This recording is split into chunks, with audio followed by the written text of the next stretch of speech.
cette thématique de façon substantielle. Il y a deux articles peut-être qui peuvent rappeler le rôle que peut jouer la Commission africaine à l'égard de ce segment important qui est l'enfant africain.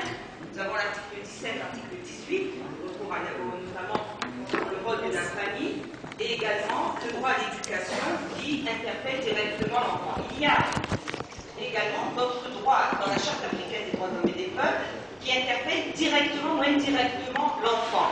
On pourrait parler notamment de la santé, qui est un droit très important.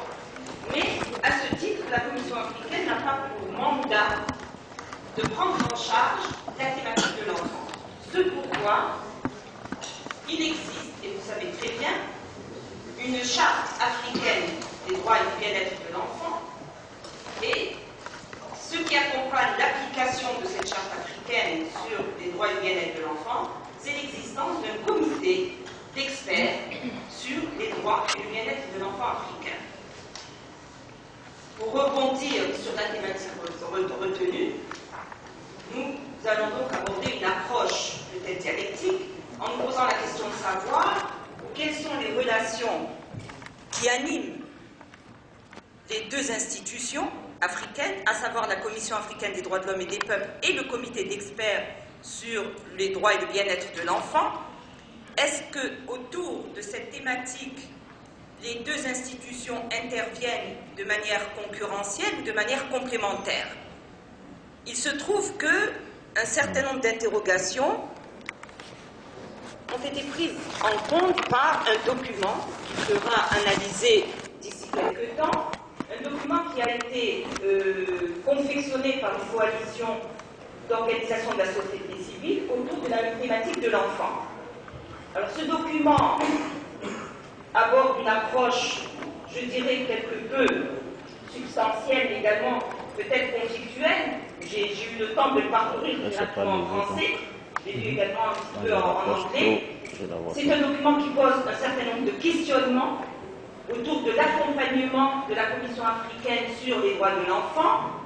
C'est un document également qui, à travers sa lecture, renvoie peut-être au rapport de verticalité qui peuvent exister entre la Commission africaine des droits de l'homme et des peuples et le comité sur les droits de l'enfant. Le représentant est ici présent pour reprendre par la suite un certain nombre d'observations. Alors, ce qui est intéressant autour de ce document, qui pose une problématique importante, c'est celle de savoir est-ce que les deux institutions ont la possibilité de créer, de fabriquer des passerelles de communication si celles-ci n'existent pas. Si ces passerelles de communication existent, en quoi consiste leur collaboration réciproque? Nous aurons l'occasion, et je reviendrai à la fin, après la lecture du document, je reviendrai sur le rôle de la Commission africaine en ce qui concerne l'investissement sur la thématique enfant, mais je crois que le rôle principal de la prise en charge de l'enfant en Afrique revient au comité d'experts qui existe, qui a un mandat, et il se trouve qu'à travers la charte africaine sur les droits et le bien-être de l'enfant, il y a une disposition qui invite le comité d'experts à la collaboration avec un certain nombre d'institutions, mais le texte dit bien d'institutions régionales ou internationales qui travaillent sur la thématique enfant.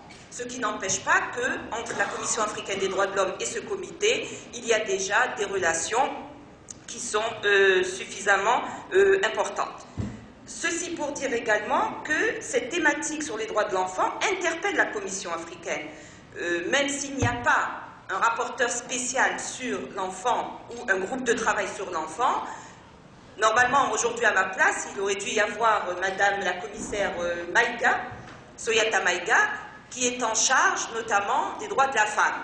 Il se trouve que la commissaire Maïga, lorsqu'elle aborde les droits de la femme, donc ce segment genre, aborde également le segment enfant, mais peut-être à travers un prisme beaucoup plus étroit, celui de la fille. Donc ça ne couvre pas effectivement l'enfant africain en tant que tel. Ceci nous conduit, et je ne tarderai pas, ceci nous conduit donc à réfléchir de plus près sur les investigations qui sont menées aussi bien par la Commission africaine des droits de l'homme et des peuples sur la thématique enfant et également celles qui sont menées par le comité d'experts sur les droits et le bien-être de l'enfant. Je dirais également que, à travers la lecture, et je pense la présentation qui sera faite, nous allons nous poser une question essentielle, la question de savoir comment améliorer peut-être le potentiel relationnel entre les deux institutions. Sans oublier bien sûr un acteur vivant, un acteur dynamique, qui est constitué par l'apport des organisations non gouvernementales, donc ce qu'on appelle les organisations de la société civile. Il est évident que, comme je l'ai dit auparavant, si très souvent les rapports qui ont été institués entre les ONG et les institutions ont été des rapports basés sur la verticalité, je crois qu'à l'heure actuelle, on travaille beaucoup plus sur la mise en place de rapports horizontaux, c'est-à-dire